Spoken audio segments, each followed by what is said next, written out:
Celtics posted a position for an inside sales representative.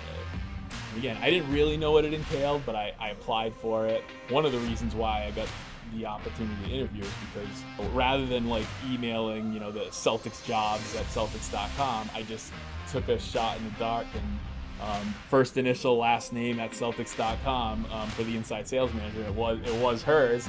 Got back to me, scheduled a phone interview, and she must have liked it enough because then they invited me in for an in-person interview, and then they offered me the job.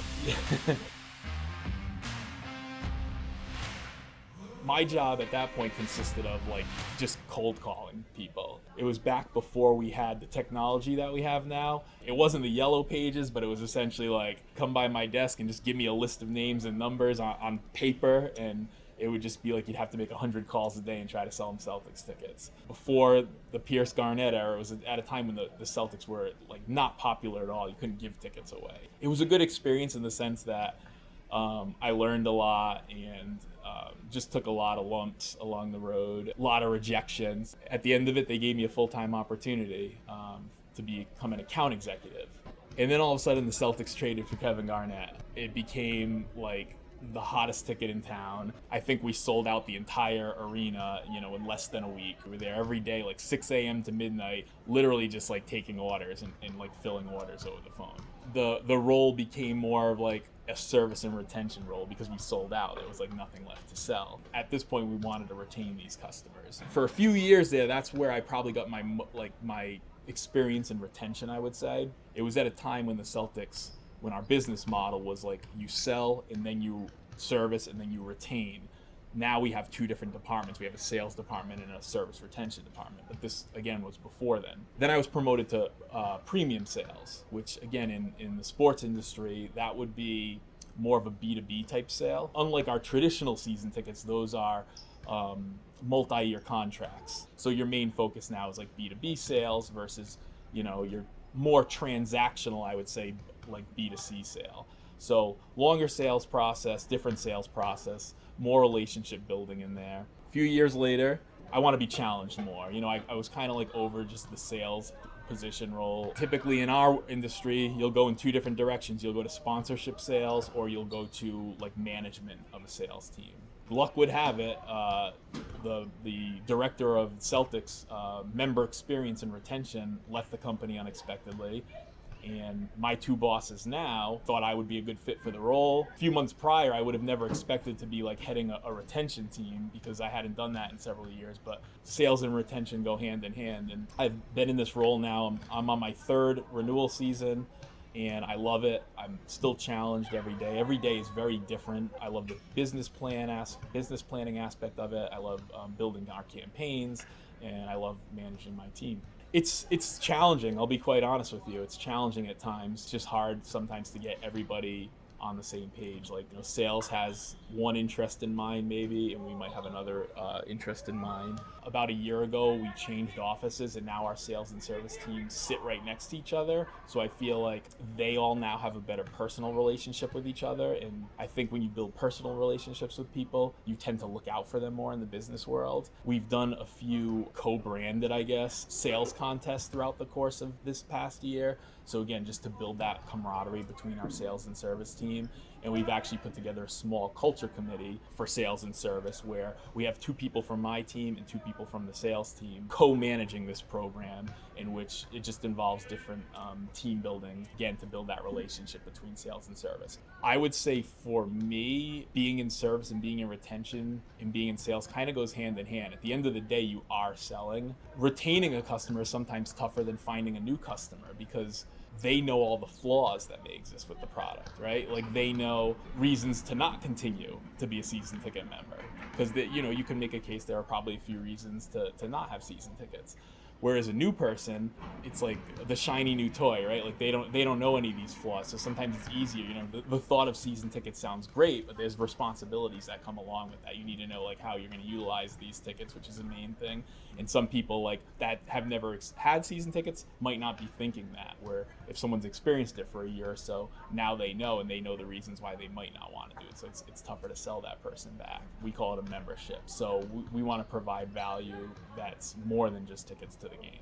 you're buying into this membership, and with this membership, yes, you have access to these seats for X number of games a month, but you're also getting all this other stuff. You're getting exclusive access that the general public doesn't get. You're being invited to these original events, original experiences. You're getting a better price. You can't buy a ticket to that watch party. No matter how much money you have, you can't buy that. And that's what we try to do with our events, is create, I call them original experiences. So experiences that we create that are not sold anywhere, that you only get if you're a season ticket member. And you get it for free, by the way, if you're a season ticket member. We don't charge you to go to that event or anything. It's an event, we have you come out to it. Playoffs is a big deal. We don't make playoffs available to the general public. So that's a big selling point for us. And then our service, to have a direct contact in the Celtics front office that you can go to with special requests, questions, concerns, whatever the case may be. Our accounts are going to call or text or email, and they're going to get an immediate answer from our reps. And then our reps are in the business of relationship building and creating memorable experiences. Everybody on my team has a passion for really going above and beyond to really plus up the experience for their customers, but also know that the little things go a long way too. If we notice that, they're not attending games, we'll call them, and that's a touch point, because we're going to try at that point to provide some education about how to utilize your tickets a little bit more efficiently. I think a good example of our touch point strategy would be our rookies, so our first year customers. That's a lot more during the summer, just because by default of when we sell them. So really what we do is the first step in that is our sales rep's going to hand off the sale to our service rep. And then we try to stagger these touch points about 30 days apart for these rookies. And they'll include anything from mailing them a welcome gift in the mail with a handwritten note and a business card from the rep. There's a touch point. We'll try to invite them into TD Garden during the summer for, again, a face-to-face interaction, but also a quick tour of the arena, show them their seats, again, start building that relationship. We'll then invite them to what we call our rookie training camp, which typically takes place around September, and that's at our practice facility. So again, it's giving them exclusive access to the facility, which they would have never got without being a season ticket member. But at that event, there's also a portion in which we try to, again, educate them about what the membership entails and basically give them tips on how to get the most out of their membership. So it's kind of like a formal presentation, but again, it's a way to get in front of these people, deliver value. Prior to the season starting, we're going to send them, again, an educational type of email that really hits on the bullets of what we discussed at this event. Again, we want these people, we want them to know how to use this membership, and we want to really ingrain that in their head that this is a membership. It's not just tickets to the game. So we're trying to do that right out of the gate as rookies. And then we get into the season, and at that point they're really receiving the same touch points as the rest of our base. The only additional ones that they would get would be what we consider a mid-season check-in call, typically late November, early December. And then again, that's just a, hey, you've only had this for a month or so, how's everything going? We try to not focus as much about the product on the court, because that's something that we can't control. And if we're relying on just the product on the court to sell tickets, our success is going to be defined by price point, right? If the team's not doing well, we're going to have to lower the price point, and then that's going to affect our overall yield. We're always trying to control what we can control and make that as valuable as possible for our customer. Our goal here at the Celtics is to generate revenue year over year, to invest in players, to win a championship.